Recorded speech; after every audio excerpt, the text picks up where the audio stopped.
A different type of operator is the comparison operators.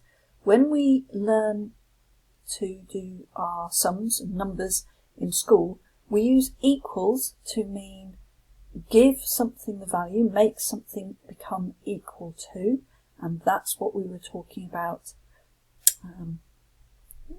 in the previous video.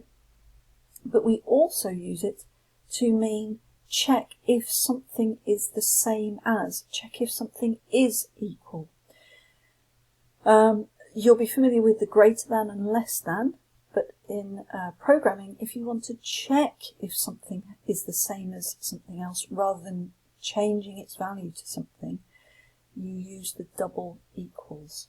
So, for example, here, don't know if you have the whole of that. We make two values, we give A and B variables two different values, and then we check if A is greater than, remember the greater than is the bigger end, A, then print B is greater than A. So I've got some example in Python that would be good for you to copy yourself. Okay, and you'll see I was trying to remember the language that I needed in Python. I was being a bit silly.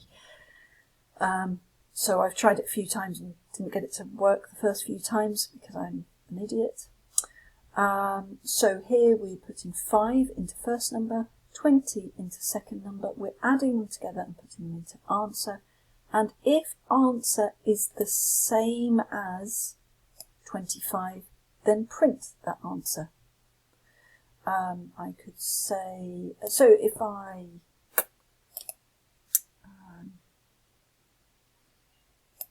change that to greater than 20,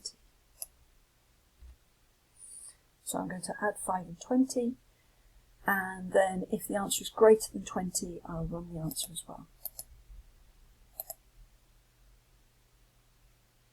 Great. What would be quite good is if I actually change that to a statement.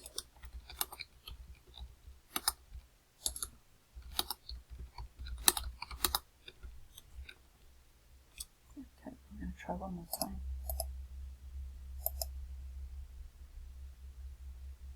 There we go. So that's how you compare things, and that in particular is worth remembering that in calculations you use equal, make something become equal to.